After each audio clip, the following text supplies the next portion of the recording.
الحمدللہ رب العالمین والصلاة والسلام علی محمد وآلہ واصحابہ اجمعین۔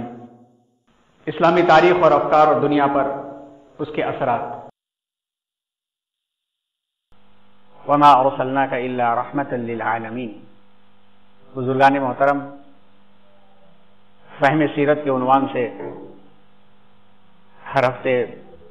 سیرت النبی صلی اللہ علیہ وسلم کے الگ الگ پہلوؤں سے سبق حاصل کرنے کا سلسلہ جاری ہے۔ اللہ تعالیٰ ان الفاظ کو ہمارا عمل بنا دے اور ہم سب کی زندگی میں سنت اور رسول اکرم صلی اللہ علیہ وسلم کے طریقے کو اس طرح سے جاری فرما دیں کہ ہم سب اس سیرت اور سنت کے راستوں پر چلنے والے بن جائیں، ہماری زبان، ہمارے دل کی آواز سب یکساں ہو جائے، اور یہی کامیابی ہے اور یہی کامرانی ہے اور یہی سیدھا راستہ ہے اور یہی انعام کا راستہ ہے۔ اس کے علاوہ کوئی راستہ سیدھا نہیں ہے اور کوئی راستہ کامیابی تک نہ لے جانے والا ہے نہ کامیاب کرنے والا ہے۔ گزشتہ ہفتے رسول اکرم صلی اللہ علیہ وسلم کے قائدانہ کردار کی کچھ جھلکیں پیش کی گئی تھی، اور جھلک صرف اس لیے کہا جا رہا ہے کہ آپ صلی اللہ علیہ وسلم کی زندگی کا ایک ایک لمحہ، ایک ایک عمل قیادت رکھتا ہے، لیڈرشپ ہے۔ اس میں سے کچھ اہم چیزیں، خاص باتیں نکال کر کے پیش کی گئی تھی۔ امید ہے کہ ہم اور آپ اس پر عمل کریں گے اور اپنے بچوں تک یہ پیغام پہنچائیں گے، تاکہ اس ذمہ داری کو ہم ادا کریں کہ جس ذمہ داری کے بارے میں رسول اکرم صلی اللہ علیہ وسلم نے ہی فرمایا کہ اپنے بچوں کو اخلاق سکھاؤ، تربیت کرو، اکرموا اولادکم، ان کو تکریم سکھاؤ۔ اور یہ تربیت، یہ اخلاق اور یہ کردار جب تک نبی کی زندگی کو ہم پوری طرح سے اپنے اوپر حاوی نہیں کریں گے، ان کی شخصیت کو اپنی شخصیت کے اوپر کاپی نہیں کریں گے، اس وقت تک بچوں کو سکھانے اور سمجھانے کے لیے بھی وہ طرز نہیں آ پائے گا جو طرز رسول اللہ صلی اللہ علیہ وسلم نے استعمال فرمایا تھا۔ اور یہ بات حقیقی ہے کہ دنیا نے سکون کی راہیں بہت سی تلاش کی، لیکن جن لوگوں نے نبی صلی اللہ علیہ وسلم کی زندگی میں سکون کی راہ تلاش کی ہے، وہ سکون سے رہے بھی ہیں اور دنیا کو سکون بھی دیا ہے۔ جناب عبداللہ یوسف صاحب کی جو کتاب ہے ان سرچ آف سولیس، جنہوں نے قرآن کا ترجمہ کیا، راہ سکون کی تلاش، ان سرچ آف سولیس کے نام سے انہوں نے جو کتاب لکھی، اپنی زندگی کے جو ادوار رہے ہیں، جو نشیب و فراز رہے ہیں، ان کو انہوں نے پیش کیا۔ اور اس میں جب رسول اکرم صلی اللہ علیہ وسلم کی زندگی کا حوالہ دیا اور جب زندگی نبی کریم صلی اللہ علیہ وسلم کی زندگی کے مطابق چلنے کی کوشش کیا، تو آج دنیا کے بڑے حصے میں ان کا ترجمہ قرآن پڑھا جاتا ہے۔ اسد صاحب جو لیوپول کے نام سے جنہوں نے طوفان سے ساحل تک کتاب لکھی، اس کتاب میں بھی آپ دیکھیں تو نبی کریم صلی اللہ علیہ وسلم کی زندگی کے مطابق جب اپنی زندگی کو آگے بڑھایا انہوں نے، تو دنیا کے لیے قیادت چھوڑ کر کے چلے گئے۔ ایسے ہی ہمارے اور آپ کے لیے بھی۔ اور آج کا جو عنوان ہے کہ رسول اکرم صلی اللہ علیہ وسلم کا یومیہ معمول مبارک، اس میں بھی اس بات کے اظہار کے ساتھ یقیناً ایک مختصر سے وقت میں آپ صلی اللہ علیہ وسلم کا یومیہ معمول یقیناً پیش نہیں کیا جا سکتا، بس ایک جھلک پیش کی جا سکتی ہے جس کو دیکھ کر کے ہم اپنے معمولات کو اسی مطابق لانے کی کوشش کریں۔ اور یقیناً ہم کر بھی رہے ہیں، بہت سارے لوگ کوشش کر رہے ہیں اور صحیح بھی کر رہے ہیں۔ یہ وہ تذکرے ہیں جن کو بار بار دہرانا ثواب کا باعث ہوتا ہے، رینیو کرنا صحیح طریقے پر چلنے کا ذریعہ ہوتا ہے، اور کچھ نہ ہو تو رب کریم کے ہاں عزت اور مقام کا ذریعہ تو ہوتا ہی ہے، کیونکہ بات بات میں جب نبی کی گفتگو کی جاتی ہے تو دل اور زبان سے درود کے کلمات نکلتے رہتے ہیں، اور جس کے دل اور زبان سے درود کے کلمات نکلتے رہیں اور عمل میں نبی کی سنت آ جائے تو سمجھ لینا چاہیے کہ پھر اس کی زندگی کامیابی کی راہ پہ چل پڑی۔ اس عنوان کو پیش کرنے سے پہلے ہم دو کتابوں کا حوالہ آپ کے سامنے پیش کرنا چاہیں گے۔ پہلی کتاب کا حوالہ تو کہ نبی کریم صلی اللہ علیہ وسلم کی زندگی کو پڑھنے کے واسطے، سمجھنے کے واسطے، اور آپ صلی اللہ علیہ وسلم کی عادات و اخلاق اور کردار کو پوری طرح سے اپنی زندگی سے جوڑنے کے واسطے ترمذی کی کتاب میں جو شمائل کا باب ہے، جو اخلاق اور خصائل یعنی نبی کریم صلی اللہ علیہ وسلم کی عادتوں کا باب ہے، بہت اہم ہے۔ اصل کتاب میں پڑھا جا سکے تو بہت اچھا، بعض حضرات نے اس کو ایک جگہ جمع بھی کیا ہے، اور یہ کتاب کا وہی PDF جو ہم دکھا رہے ہیں آپ کو، انشاءاللہ جن گروپس میں یہ چیزیں جاتی ہیں ان گروپس میں یہ PDF بھیج دیں گے، اور اس کو استعمال کرنے کا طریقہ یہ ہے، اتنا آسان ہے کہ جنہوں نے بھی اس کو تیار کیا اللہ انہیں جزائے خیر عطا فرمائے، کہ ہر باب کے اوپر لنک ہے، ہر باب کے اوپر لنک ہے، آپ اس پر کلک کریں تو آپ کے سامنے نبی کریم صلی اللہ علیہ وسلم کے آداب میں سے وہ ادب آپ کے سامنے آ جائے گا، جس پر آپ کلک کریں اس حدیث پر آپ پہنچ جائیں گے، اس حدیث کو پڑھیں اور پڑھ کر کے اپنی زندگی میں اسے لانے کی کوشش کریں۔ تو ایک کتاب جس کا عنوان ہم نے جس کا تعارف کرایا شمائل ترمذی، اور یہ PDF بھی آپ کو ہم بھیج دیں گے تاکہ آپ خود اسے دیکھیں اور ایک ایک دن ایک ایک باب کو پڑھیں۔ بلکہ ہمارے بڑوں اور بزرگوں نے تو ایک نصیحت یہ کی تھی ہم سب کو کہ آپ کو اگر خواب میں زیارت حاصل کرنی ہے رسول اللہ صلی اللہ علیہ وسلم کی، تو اپنی زندگی کو سنت کے مطابق ڈھالنے چلانے کی کوشش کریں، رزق حلال کا اہتمام کریں، اور رات کے سوتے وقت میں شمائل کا ایک باب پڑھ کر کے درود پڑھ کر کے سونے کا اہتمام کریں، انشاءاللہ آپ کو زیارت ہوتی رہے گی۔ اور یہ تجربات پہ بات ثابت ہو چکی ہے کہ یقیناً بات سچ ہے کہ انسان جس چیز کو سوچ کر کے سوتا ہے خواب میں اکثر چیزیں وہی آ جاتی ہیں، لیکن دوسری چیزیں خواب میں تو پریشان خیالات کے تحت آتی ہوں گی، مگر رسول اللہ صلی اللہ علیہ وسلم کا فرمان مبارک ہے کہ جس نے مجھے خواب میں دیکھا اس نے مجھے ہی دیکھا، اور جس نے مجھے خواب میں دیکھا اس نے مجھے ہی دیکھا۔ شیطان آپ کی شکل میں نہیں آ سکتا ہے، آپ صلی اللہ علیہ وسلم کی زیارت ہو سکتی ہے۔ آئیے ہم اور آپ اپنا معمول بنائیں، سونے سے پہلے اگر ممکن ہو تو ایک ایک باب اور ایک ایک عنوان اپنے بچوں کو سنا کر کے سلائیں، کیونکہ جو باتیں کان میں گونجتی ہیں وہی دماغ میں جاتی ہیں، وہی دل میں بیٹھتی ہیں۔ آج سیرت کے واقعات اور سنت کی چیزوں کو ہم نے بار بار اپنے بچوں کو سنانا بند کر دیا تو بچوں نے اس پر عمل کرنا بھی چھوڑ دیا، جو باتیں ان کے دل و دماغ میں بار بار گونجتی ہیں اسی کی طرف وہ جاتے ہیں اور اسی کی طرف ان کا سفر ہوتا ہے۔ آئیے ان تمام اسفار سے اپنے سفر کو رسول صلی اللہ علیہ وسلم کی زندگی کی طرف لے جائیں۔ دوسری کتاب جس کا ہم تعارف آپ کے سامنے کرانا چاہتے ہیں، یہ کتاب ہے جس کتاب کا نام ہے آداب زندگی۔ اردو زبان میں سہل انداز میں، سلیس انداز میں، دل میں اترنے والے الفاظ کے ساتھ ایک نہایت معیاری کتاب ہے، اور اس معیار میں یہ بات نہیں ہے کہ اپنی باتیں پیش کر دی گئی، ہر حدیث اور ہر ادب کے سلسلے میں مثال کے لیے جو واقعہ بھی پیش کیا گیا وہ سب مرجع کی کتابوں سے اور آتھینٹک بک سے اور آتھینٹک حدیثوں کے ساتھ پیش کیا گیا۔ اس کے اندر زندگی سے جڑے ہوئے تمام اہم ابواب کو لا دیا ہے، اور اس کتاب کے مصنف ہیں جناب عزت مآب مولانا محمد یوسف اصلاحی صاحب، جو رامپور کے رہنے والے ہیں، باحیات ہیں، اللہ تعالیٰ صحت و عافیت کے ساتھ ان کا سایہ تعدیر قائم فرمائے۔ بہت سہل انداز میں آپ نے ابواب کے ذریعے سے سلیقہ اور تہذیب، باب اول طہارت اور نظافت کے آداب، صحت کے آداب، لباس کے آداب، پھر حسن بندگی دیکھیں، نماز کے آداب، مسجد کے آداب، تلاوت کے آداب، اسی طرح تزئین معاشرت کا باب دیکھے، والدین سے سلوک، ازدواجی زندگی کے آداب، سلام کے آداب، عیادت کے آداب، دعوت دین دیکھے تو داعیانہ کردار کے آداب، دعوت و تبلیغ کے آداب، نظم جماعت کے آداب، قیادت کے آداب، احساس عابدیت کو دیکھے تو توبہ استغفار کے آداب، دعا کے آداب، قرآن کی جامع دعائیں، نبی پر درود و سلام، قربان، پھر دعائیں اور اس کے ساتھ آخر میں مسنون دعائیں اور اسماء حسنہ کا بہترین انداز میں تعارف کرایا ہے۔ آپ زبان پڑھیں گے تو پڑھنے کے ساتھ ساتھ ایسا محسوس ہوگا کہ دل میں بات اترتی جا رہی ہے اور ایک خیال آ رہا ہے، گزر رہا ہے اور دل پر اس کا اثر ہو رہا ہے۔ جیسے مثال کے طور پر ایک کسی باب کو دیکھیں، جیسے لباس کے بارے میں آپ نے لکھا کہ لباس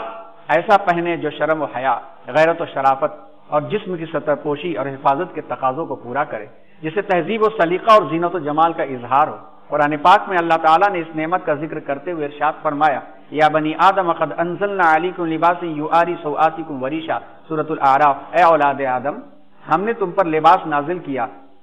ہے کہ تمہارے جسم کے قابل شرم حصوں کو ڈھانکے اور تمہارے لیے زینت اور حفاظت کا ذریعہ ہو۔ اس طرح کی زبان صاف ستھری ادا کی گئی، اس کی دعائیں وہاں پر رکھی گئیں، اور رسول اللہ صلی اللہ علیہ وسلم کا طرز مبارک یہاں لا دیا گیا۔ تو شمائل ترمذی اور آداب زندگی، یہ دو کتاب، شمائل ترمذی یعنی ترمذی کے اندر حضور صلی اللہ علیہ وسلم کے جو عادات اور کردار آداب بتائے گئے ہیں وہ، اور یہ کتاب بہت اہم ہے۔ انگریزی میں بھی اس کا ترجمہ اویلیبل ہے ایٹیکیٹس آف لائف کے نام سے، لیکن اردو کی جو چاشنی ہے اس کا مزہ ہی الگ ہے، آپ اس کا مطالعہ کریں۔ ان باتوں کے بعد جو عنوان ہے اس عنوان کو پیش کرنے کی خاطر ہم نے بھی بخاری، مسلم، ترمذی اور شمائل اور اس طرح کی جو مرجع کی کتابیں ہیں ان حدیثوں کی روشنی میں جو کچھ تیار کیا ہے کہ رسول اللہ صلی اللہ علیہ وسلم جاگنے سے لے کے سونے تک اہم معمولات کس انداز سے انجام دیا کرتے تھے، وہ آپ کے سامنے ہے۔ علامہ سیوطی نے اس روایت کا ذکر کیا ہے کہ ادبنی ربی فاحسن تأدیبی، مجھے میرے رب نے ادب سکھایا اور بہترین نمونے کے طور پر سکھایا، اور اس انداز سے سکھایا کہ خود رب نے اس کا اظہار کیا کہ وَإِنَّكَ لَعَلَىٰ خُلُقٍ عَظِيمٍ، اخلاق کے تمام پہلوؤں کے اوپر آپ کو حاوی کر دیا اور غالب کر دیا، اور اخلاق میں بھی قیادت آپ کو عطا کر دی۔ اس کے تناظر میں اب ہماری زندگی جب تک رسول صلی اللہ علیہ وسلم کی زندگی کے مطابق نہیں چلنے لگے گی، اس وقت تک نہ ایمان مکمل ہوگا اور نہ ہمارے عشق رسول صلی اللہ علیہ وسلم کے دعوے مکمل ہو سکیں گے۔ نبی کریم صلی اللہ علیہ وسلم بیداری سے لے کر فجر تک، نبی کریم صلی اللہ علیہ وسلم رات کے تہائی حصے میں اٹھنے کا ہمیشہ اہتمام فرماتے تھے۔ آپ اس سلسلے میں آپ روایات پڑھیں تو تہجد کی نماز کو آپ نے ہمیشہ اس کا اہتمام فرمایا، اور چونکہ امت کے اوپر کہیں بار نہ پڑ جائے اور امت کہیں مشکل میں مبتلا نہ ہو جائے تو صرف اس کی فرضیت نہیں کی گئی، لیکن فرضیت کے علاوہ تہجد کا وہ مقام ہے کہ قرآن نے بھی اس کا اعلان فرمایا۔ سورہ بنی اسرائیل آپ پڑھیں تو اس میں آپ کو پتہ چلے گا، بسم اللہ الرحمن الرحیم وَمِنَ اللَّيْلِ فَتَهَجَّدْ بِهِ نَافِلَةً لَكَ عَسَىٰ أَن يَبْعَثَكَ رَبُّكَ مَقَامًا مَحْمُودًا، مقام محمود جو کہ رسول اللہ صلی اللہ علیہ وسلم کا مقام ہے، اس مقام کے حصول کے واسطے آپ صلی اللہ علیہ وسلم کو تہجد کی پابندی کا پروانہ سکھایا گیا۔ اس سے یہ مفہوم بھی ہم تک اور آپ تک یہ پہنچتا ہے کہ اللہ کے ہاں اگر مقام محمود یعنی جس کی تعریف کی گئی پسندیدہ مقام اگر حاصل کرنا ہے تو پھر نفل کے طور پر تہجد کی اپنی عادت بنا لو، اور تہجد کی عادت بنانے والا یقیناً دنیا کے دیگر مسائل سے خود بخود اپنے آپ کو دور کرتا ہے، کیونکہ یہ وہ نماز ہے جس کو لازم نہیں کیا گیا مگر پسندیدہ نمازوں میں سب سے آگے رکھا گیا۔ اب جو شخص آبلیگیشن کو چھوڑ کر کے اللہ کے پسندیدہ راستے پر صبح چلا لے تو یقیناً اس کی زبان بھی پورے دن اپنی زبان کو محفوظ رکھے گا، اپنے لین دین کو محفوظ رکھے گا، نگاہیں محفوظ ہو گئی، شرمگاہ محفوظ ہو گئی، زبان محفوظ ہو گئی، ہاتھ محفوظ ہو گیا، تو سمجھ لیجئے کہ پورا ضمیر محفوظ ہو گیا۔ یہی جو دشواریاں ہیں یہ حل ہو سکتی ہیں، اور رسول اللہ صلی اللہ علیہ وسلم جب اٹھتے تو وضو کا پانی اور مسواک آپ کے سرہانے ہوتا، آپ کے پاس ہوتا، اور آپ تہجد سے پہلے مسواک کر لیا کرتے تھے۔ یعنی صفائی اور ستھرائی کے اہتمام میں منہ کا معاملہ بہت اہم معاملہ ہے۔ آج دنیا اسے محسوس کر رہی ہے اور اس کے لیے الگ الگ قسم کے اسپرے اور الگ الگ چیزوں کی ایجادات ہو رہی ہیں، لیکن جو مقام مسواک کو حاصل اور خاص طور پر عراق یعنی پیلو اور اسی طرح سے نیم کی مسواک کو حاصل ہے، آج تک کسی اور کو حاصل نہیں ہو سکا۔ ہمارا ہوش اس وقت آتا ہے جب دانت ہمارے خراب ہو چکے ہوتے ہیں اور مسواک ہم رگڑ نہیں پاتے ہیں، تب ہم اس کا اہتمام شروع کرتے ہیں، ورنہ بعض ایسے بھی احباب آپ کے ہی اطراف اور شہروں میں موجود ہیں جن کے گروپ نے یہ طے کر دیا کہ آج کے بعد سے برش اور پیسٹ کا استعمال نہیں کریں گے، صرف مسواک کا اہتمام کریں گے۔ تو مسواک کے اہتمام کے سبب ان کے دانتوں میں چمک اور اس کے علاوہ معدے پر جو اثر پڑا، انہوں نے خود اپنے تجربات کو بیان کیا کہ جو پیسٹ ہیں جتنے اس کے کیمیکل سے جو احساس ہوتے تھے اس کو وہ احساس بھی جاتا رہا اور اس کی وجہ سے معدہ بھی اچھا رہا۔ تو اس کا اہتمام اگر شروع سے اپنے بچوں کو ہم کرانے لگیں تو آگے چل کر کے کسی کیمیکل والے پیسٹ کی ضرورت بھی نہیں پڑے گی۔ پھر آپ صلی اللہ علیہ وسلم وضو فرمایا کرتے تھے، اور وضو کے سے پہلے استنجا خانہ جانا اور وہاں کے جو طہارت کے آداب ہیں یہ بھی ایک عنوان ہے کہ طہارت خانے میں آپ کیسے داخل ہوتے تھے اور آپ قدم کیسے رکھتے تھے، اور آپ جانے سے پہلے بسم اللہ الرحمن الرحیم، داخل ہونے سے پہلے بسم اللہ الرحمن الرحیم اللہم انی اعوذ بک من الخبث والخبث اور خبثی دونوں روایت ہے، من الخبث والخبائث۔ آپ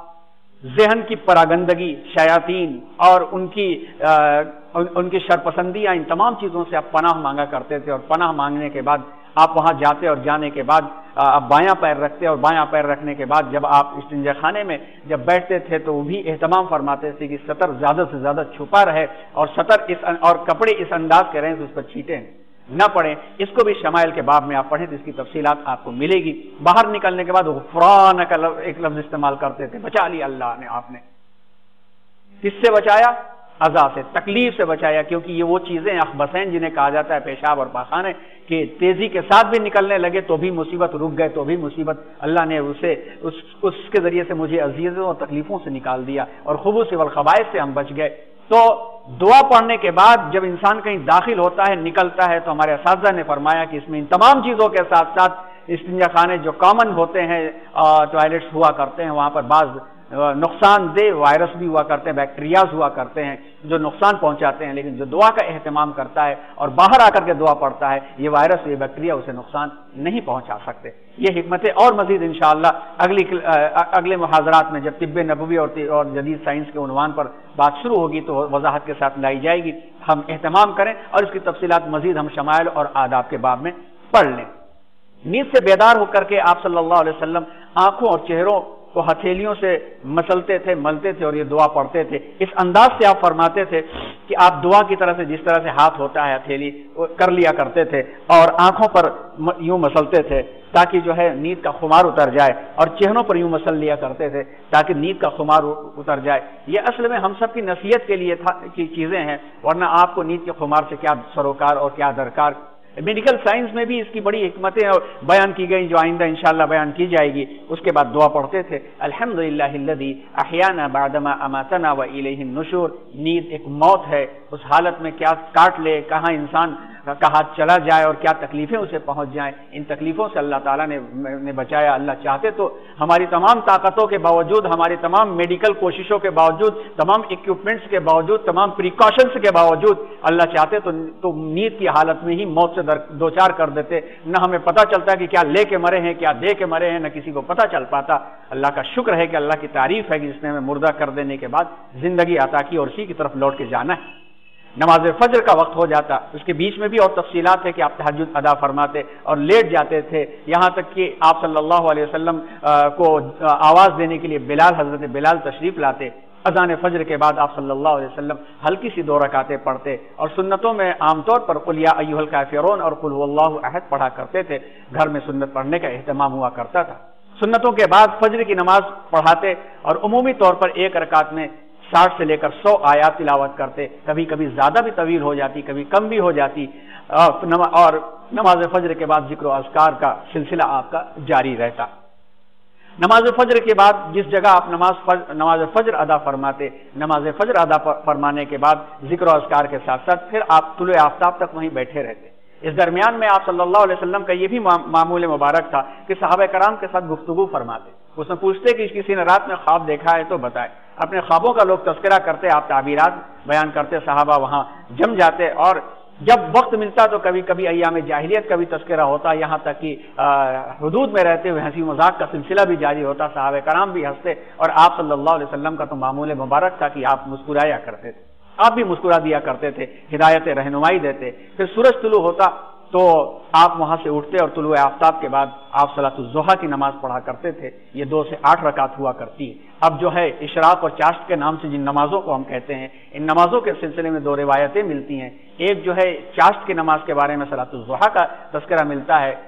جس کے بارے میں روایتیں مختلف ہیں۔ مختلف یہ ہیں کہ صلاۃ الضحیٰ یعنی چاشت کی نماز کے سلسلے میں اوابین کی نماز کے بارے میں مختلف روایتیں ہیں۔ بعض حضرات جو ہیں اوابین کی نماز کو ہی صلاۃ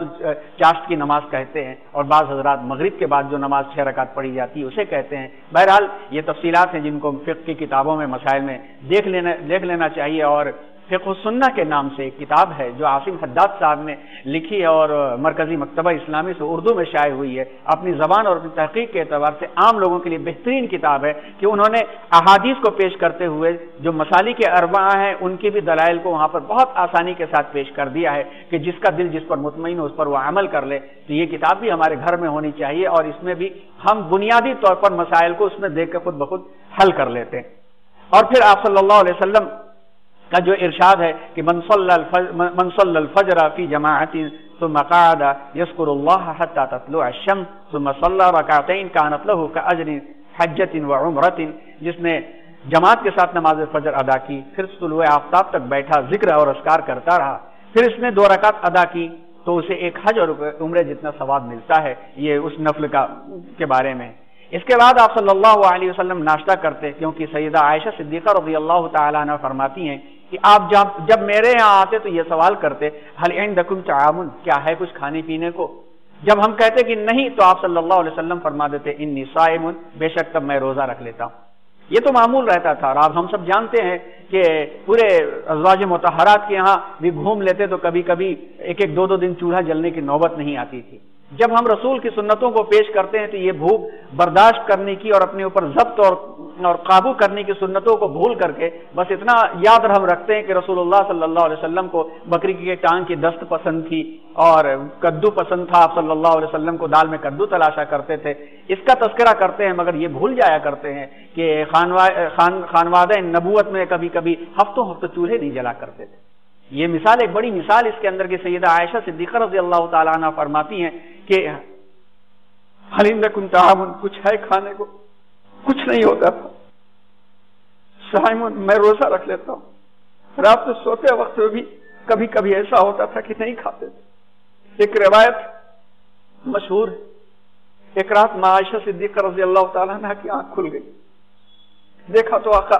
پٹی سے پیر پیٹ کو دبائے ہوئے لیٹے، گھبرا کے اٹھی، کیا بات ہے، آج پیٹ میں تکلیف ہے کیا؟ کہا نہیں عائشہ، بھوک کی وجہ سے پیٹ درد کر رہا ہے۔ مجھے وہ سید الرسول، آج ہم اپنے گھروں میں کیسے کھانے کا یہ توہین کرتے ہیں، کہاں سے برکتیں آئیں گی ہمارے اور آپ کے گھروں میں، کہاں سے ہم کامیابی پائیں گے اور دنیا کہاں ہماری باتوں کو مانے گی اور کن نقش قدم پر ہم چلیں گے،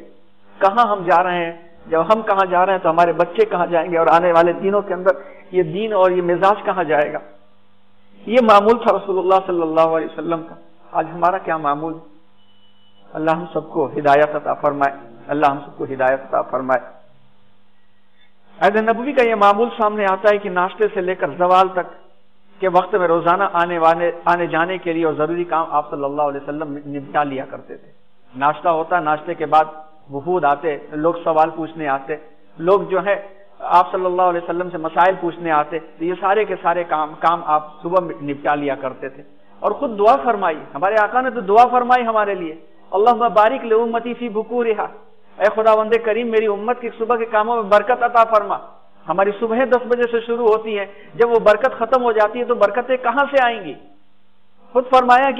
کہ نومۃ الصبح یمنع الرزق، ارے 10 بجے تک سونے والا کہاں سے رزق کی برکت پائے گا؟ صبح کا سونا رزق کی برکتوں کو روک دیتا ہے۔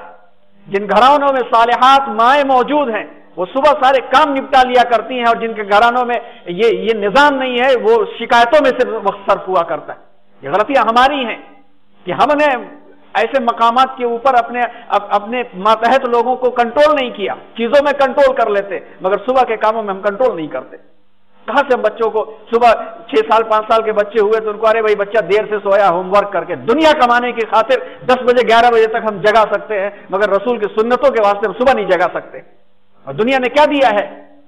بات طویل ہو جائے گی، اللہ معاف فرمائے، ہم سب کو سنت پر چلنے کا طریقہ عطا فرمائے۔ پھر اس کے بعد دین کے جو معمولات ہوتے تھے وہ دن کے مختلف معمولات ہوتے تھے، اور مختلف معمولات میں مسجد نبوی کے تحت ذکر و اذکار کی مجلسیں، قرآن کی مجلسیں، ایمان کی مجلسیں، تعلیم کی مجلسیں، صفحہ نبوی کے مکاتب، اس طرح سے نظام چلتا تھا جس کو تفصیل کے ساتھ مختصراً اگر پڑھنا ہے تو جو کتاب شائع ہوئی ہے 3ری جلد تاریخ اسلامی تاریخ اور افکار کے عنوان سے، کہ اس میں یہیں سے جو شائع ہوئی ہے اس میں شروع کے جو ابواب ہیں رسول اللہ صلی اللہ علیہ وسلم کا تعلیمی نظام جو ہے، اس تعلیمی نظام کو ہم پڑھیں تو سمجھ میں آئے گی بات، اور تفصیل سے پڑھنا ہو تو مناظر حسن گیلانی رحمہ کی کتاب پڑھی جائے کہ عہد نبوی کا نظام تعلیم اور درسگاہیں یہ عنوان سے کتاب پڑھی جائے تو سمجھ میں آئے گی۔ ظہر کی نماز کا معمول آپ کا یہ تھا کہ آپ اول وقت میں پڑھنے کا تھا۔ ظہر کی پہلی سنتوں کی آپ صلی اللہ علیہ وسلم نے ترغیب بھی دی ہے اور یقیناً آپ نے اس کی پابندی بھی فرمائی ہے اور آپ اسے پابندی کے ساتھ پڑھتے تھے۔ جس کتاب کا تذکرہ بھی ہم نے کیا کہ اسلام کے دور اول میں تعلیم اور ترویج تعلیم، یہ کتاب ہے، اس کے اندر رسول اللہ صلی اللہ علیہ وسلم کا تعلیمی نظام اور کس طرح آپ تعلیم و تربیت کے لیے فکر کرتے تھے، اس کتاب کا مطالعہ کریں تو یہ مختصراً آپ کو باتیں سمجھ میں آ جائیں گی۔ بہرحال بات چل رہی تھی ظہر کی۔ ظہر کی نماز سے پہلے سنت پڑھنے کا اہتمام تھا، خود بھی اس کا اہتمام فرماتے تھے۔ پھر اس کے بعد ظہر کی امامت فرماتے، اور عموماً ظہر کی امامت میں بھی اتنی طویل صورتیں پڑھتے کہ گویا ظہر کی نماز اگر اطمینان کے ساتھ پڑھائی جائے کہ ایک ترتیل سے پڑھنے والا قاری اطمینان سے اگر نماز پڑھتا ہے تو ظہر کی 4 رکعت نمازوں میں 10 سے 15 منٹ کم از کم اسے لگیں گے۔ رسول اللہ صلی اللہ علیہ وسلم کی جو آیتیں آپ پڑھا کرتے تھے ان کو دیکھا جائے تو 10 سے 20 منٹ کا وقفہ لگتا ہے۔ اس کے بعد ذکر و اذکار کر کے سنتیں ادا فرماتے، پھر اس دوران بھی وہاں آپ سے ملاقات کرنے کے لیے مختلف وفود آتے، یعنی اب دیکھیے اشراق کی نماز کے بعد بھی ملاقاتوں کا سلسلہ جاری ہوتا، اور باہر سے جو لوگ آتے تو عام طور پر ظہر کے وقت میں آ جاتے تھے، کیونکہ ظہر کے وقت میں آس پاس دور دراز کے صحابہ بھی پہنچ جایا کرتے تھے، اور تربیت کا ماحول ہوتا تھا، نظام چل رہا ہوتا تھا، خواتین کا نظام چل رہا ہوتا تھا، تو وفود اسی وقت آتے تھے، اور وفود آ کر کے آپ صلی اللہ علیہ وسلم سے ملاقات کرتے اور مسائل حل کیا کرتے تھے۔ قیلولہ بھی فرماتے آپ، نبی کریم صلی اللہ علیہ وسلم دوپہر کے وقت آرام فرماتے تھے، جسے قیلولہ کہا جاتا ہے۔ قیلولے کے متعلق جتنی روایات ہیں ان روایات کو ہم سامنے رکھیں تو کچھ باتیں یہ واضح ہوتی کہ ایک تو آپ صلی اللہ علیہ وسلم قیلولے کا اہتمام کرتے تھے، اور اس سلسلے میں اتنی روایتیں ہیں کہ یہ آپ کا عمل مستقل ثابت ہوتا ہے، یہاں تک کہ ایک مقام پر یہ بھی آپ نے ارشاد فرمایا ہے کہ قیلولہ کیا کرو، کیونکہ شیطان قیلولہ نہیں کرتا، کام کام کام، صرف جسم دنیا دنیا دنیا، اپنے جسم کے تقاضے اور آرام کے تقاضوں پہ نہیں رہتا، جس کا سیدنا انس بن مالک رضی اللہ تعالی عنہ نے بھی اسے ایک روایت پیش کیا ہے، اور اس سے بھی ثابت ہوتا ہے کہ آپ صلی اللہ علیہ وسلم قیلولہ کا اہتمام فرماتے تھے۔ لیکن یہ بات ہم یاد رکھیں کہ قیلولہ گھنٹوں سونے کا نام نہیں ہے، جس طرح سے آپ صلی اللہ علیہ وسلم آرام فرماتے تھے، جس کو ہم سستانے یا ریلیکس ہونے کا نام دے سکتے ہیں، اس طرح سے تھوڑی دیر آرام فرماتے تھے۔ اور یہ کس کے لیے ہوتا تھا؟ آپ جانتے ہیں کہ رسول اللہ صلی اللہ علیہ وسلم رات کے تہائی حصے میں اٹھ جایا کرتے تھے۔ رات کے تہائی حصے میں اٹھنے کا مطلب ہے کہ اس وقت اگر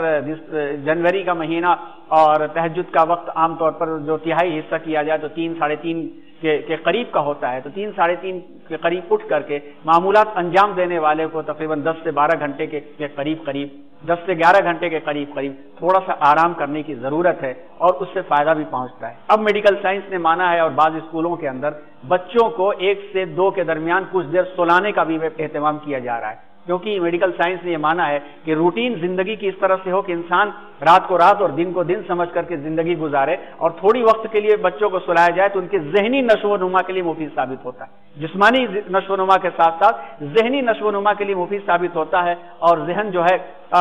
بچوں کا ذہن ریفریش ہو جاتا ہے، گروتھ اچھی ہوتی ہے۔ نماز عصر، آپ صلی اللہ علیہ وسلم سے نماز عصر سے پہلے 4 رکعت نماز کی ترغیب بھی ثابت ہے۔ ترغیب یعنی سنت غیر مؤکدہ میں ہے، مگر آپ نے ترغیب فرمائی کہ رحم اللہ امرن صلی قبل العصر 4، کہ اللہ رحم فرمائے اس شخص پر جو عصر کی نماز سے قبل 4 رکعت پڑھے۔ اس سے واضح ہوتا ہے کہ آپ صلی اللہ علیہ وسلم خود نوافل پڑھتے تھے، پھر عصر کی نماز پڑھاتے۔ عصر کی نماز کی پہلی 2 رکعت ظہر کی آخری 2 رکعتوں کے برابر ہوتی، اور آخری 2 رکعتیں اس سے چھوٹی ہوتی، یعنی آج کے اعتبار سے کہا جائے تو 8 سے 12 منٹ کے درمیان کی عصر کی 4 رکعت نمازیں ہوا کرتی تھی، اور اسی پر آپ کا اہتمام تھا۔ نماز عصر کے بعد صحابہ کرام کو واعظ و تذکیر کرتے، نصیحت کرتے، اور اس سے فارغ ہو کر کے آپ صلی اللہ علیہ وسلم وقت بچ جاتا تو وہ لمحات گھریلو اور نجی زندگی کے طور پر گزارتے تھے۔ ام المؤمنین حضرت عائشہ صدیقہ رضی اللہ تعالی عنہا اس نجی زندگی کے اس پہلو کو ان الفاظ سے بیان کرتی ہیں کہ کانا رسول اللہ صلی اللہ علیہ وسلم اذا انصرف من العصر دخل على نسائه، کہ رسول اللہ صلی اللہ علیہ وسلم جب عصر کی نماز سے فارغ ہوتے تو اپنی کسی نہ کسی ازواج کے پاس جاتے تھے۔ رات تو قیام کرتے ان کے ہاں جن کی باری ہوتی تھی، مگر یہ وقت بھی فرصت مل جاتا تو ان فرصت میں بھی ایک چکر لگا لیا کرتے تھے، یا کسی کے پاس بیٹھ کر کے کچھ کھا لیا کرتے تھے، یا کسی کے یہاں سے دعوت آ گئی تو آپ چلے جایا کرتے تھے۔ سیدہ عائشہ صدیقہ رضی اللہ تعالی عنہا سے ان کے شاگرد حضرت اسود پوچھتے ہیں کہ نبی کریم صلی اللہ علیہ وسلم کے گھر میں کیا مصروفیات ہوتی تھی؟ آپ جواب دیتی ہیں یکون فی محنت اہلہ تعنی خدمت اہلہ، نبی کریم صلی اللہ علیہ وسلم گھر والوں کے کام کاج میں مصروف ہو جاتے، ان کا ہاتھ بٹاتے تھے، اس دوران اپنا کام کاج بھی کر لیتے۔ سیدہ عائشہ سے آپ صلی اللہ علیہ وسلم کے گھر کی مصروفیات کے متعلق پوچھا گیا تو انہوں نے بتایا کہ آپ صلی اللہ علیہ وسلم کپڑے سی لیا کرتے تھے، اپنے جوتے گاٹ لیا کرتے تھے، عام طور پر گھر میں کام کرنے والے جو مردوں کے کام کاج ہے وہ سب کر دیا کرتے تھے، اور اس کے ساتھ ساتھ کبھی کبھی آٹے بھی گدھوا دیا کرتے تھے، کچن کے بھی کام کر دیا کرتے تھے۔ یہ گھریلو کام جو ہے یہ عار اور شرم کی باعث نہیں ہے، ماؤں کو سمجھنا چاہیے اور سمجھانا چاہیے کہ اپنے بچوں کو طعنے نہ دیا کرے کہ بیوی کے ساتھ وہ کچن میں گھسا ہوا ہے۔ رسول اللہ صلی اللہ علیہ وسلم خود بیوی کے ساتھ کچن میں آٹے گوندھا کرتے تھے، جس کی نقالی وحی السنہ حضرت خواجہ معین الدین چشتی رحمۃ اللہ علیہ نے اس انداز سے کی تھی کہ روایت انہوں نے پڑھی تھی، ایک واقعہ پڑھا تھا کہ آپ صلی اللہ علیہ وسلم آٹا گوندھ رہے تھے، ہاتھ میں آٹا لگا ہوا تھا، سائل نے سوال کر دیا اور اسی حالت میں آپ سائل کی ضرورت پورا کرنے کے لیے چلے گئے۔ اس سنت کو پر عمل کرنے کے لیے محی السنہ حضرت خواجہ معین الدین چشتی رحمۃ اللہ علیہ 40 سال تک آٹا گوندھتے رہے، اور 40 سال کے بعد یہ سنت پوری ہوئی۔ بعض روایتوں سے ثابت ہوتا ہے کہ غالباً اسی کے بعد سے ان کا انتقال ہوا تھا۔ واپس آئے، کمرے میں بیٹھ کر بند ہو کے روتے رہے، لوگوں نے کمرہ کھولا تو ان کی روح پرواز کر چکی تھی۔ ہمارے بزرگوں نے یہ عمل انجام دیا ہے، آج ہم کیا عمل انجام دے رہے ہیں، یہ ہمیں سوچنے کا ہے اور اپنے عمل کو صحیح کرنے کا ہے، کیونکہ ابھی وقت ہے اور وقت گزرنے کے بعد پھر کوئی عمل درست نہیں ہوا کرتا۔ نماز مغرب، جب نبی کریم صلی اللہ علیہ وسلم تو اذان سنتے تھے مغرب کی تو مسجد کی طرف چل نکلتے، سیابق و سباق سے اندازہ ہوتا ہے کہ جس اذان کو سن کر کے آپ مسجد جایا کرتے تھے یہ مغرب کی اذان ہوا کرتی تھی، کیونکہ باقی نمازوں میں آپ صلی اللہ علیہ وسلم سنت گھر پڑھا کرتے تھے، اسی کی ترغیب دیا کرتے تھے، یعنی سنت نوافل گھروں میں پڑھو، کہ گھروں کو مقبرہ اور قبرستان نہ بناؤ، نفلیں گھر میں ادا کیا کرو۔ اس سے اتنی بڑی حکمت نکلتی ہے کہ اگر ہم اور آپ پابندی کے ساتھ نفلوں کا اہتمام گھروں میں کرنے لگیں تو ہمارے بچوں کی ذہن سازی ہونے لگے گی کہ بچے اور بچیاں یہ دیکھیں گے کہ خالی اماں نہیں نماز پڑھتی ہیں، ابا بھی نماز پڑھتے ہیں، کیونکہ 5 سال کی عمر تک بچے کو پتہ نہیں چلتا کہ ابا نماز پڑھتے ہیں یا نہیں پڑھتے ہیں، کیونکہ اگر پڑھتے بھی ہیں تو مسجد میں پڑھتے ہیں، تو اس لیے گھر میں بھی نماز پڑھنا چاہیے، بچے کی تربیت پر بھی اثر ہوتا ہے۔ مغرب کی نماز آپ صلی اللہ علیہ وسلم پڑھاتے اور مغرب کی نماز میں عموماً چھوٹی سورہ پڑھا کرتے تھے۔ عہد صحابہ میں ایک شخص مغرب کی نماز میں قصار مفصل یعنی سورہ بینہ سے سورہ ناس کی تلاوت کیا کرتے تھے۔ حضرت ابو ہریرہ رضی اللہ تعالیٰ عنہ نے ان کی نماز کو رسول اللہ صلی اللہ علیہ وسلم کی نماز سے سب سے زیادہ مشابہ قرار دیا، یعنی چھوٹی صورتیں مغرب میں پڑھنے کا اہتمام تھا۔ شام کا کھانا، نماز مغرب کے بعد عشاء سے پہلے آپ صلی اللہ علیہ وسلم کھانا تناول فرما لیا کرتے تھے۔ اسی طرح آپ صلی اللہ علیہ وسلم عشاء سے قبل سونے کو ناپسند فرماتے، سونا پسند نہیں فرماتے، اور عام طور پر دیکھا بھی جائے تو عشاء سے پہلے اگر سونے سے جسم بھاری ہو جاتا ہے، ذہن دماغ بھاری ہو جاتا ہے اور سستی طاری ہو جاتی ہے۔ نماز عشاء میں آپ صلی اللہ علیہ وسلم نے سیدنا معاذ رضی اللہ تعالیٰ عنہ کو والشمس واللیل اور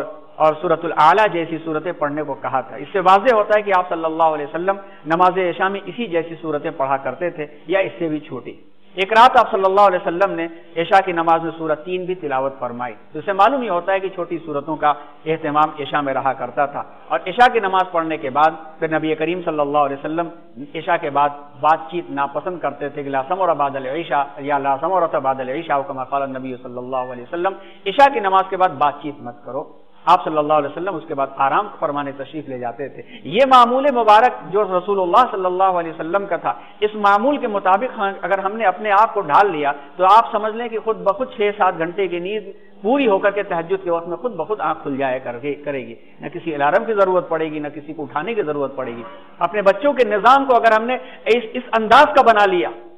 تو اس انداز میں بھی برکت ہی برکت ہے، خیر ہی خیر ہے۔ یہاں تک کہ بعد کے دور کے صحابہ اور بزرگوں کے معمولات کے اندر عشاء کے بعد جاگنے کا جو معمول ہے وہ صرف اور صرف تعلیم و تعلم کی وجہ سے ہے اور خدمات کے عنوان سے ہے، تو اگر اسے بھی شامل کر لیا جائے تو بچوں کا نظام اوقات ہم ڈھالنے کی کوشش کریں۔ اور یاد رکھیں کہ یہ نظام اوقات ہائی اسکول اور ڈگری میں نہیں ہوگا، 7ویں 6ویں اور 7ویں کلاس سے اگر ہم ڈھالنے کی کوشش کریں اس انداز سے کہ بچے کو عشاء کے بعد سلا دیں،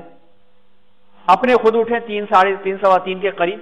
اور وضو کا اہتمام اور پھر تمام فریش ہونے کے بعد تہجد کے 2 یا 4 رکعت نمازوں کا اہتمام، اور پھر اس میں کہ بیٹا نماز میں سجدے میں جا کر کے رب سے مانگو، کیا چاہیے تم کو مانگو، وہ بچہ مانگنا شروع کرے گا اس وقت سے۔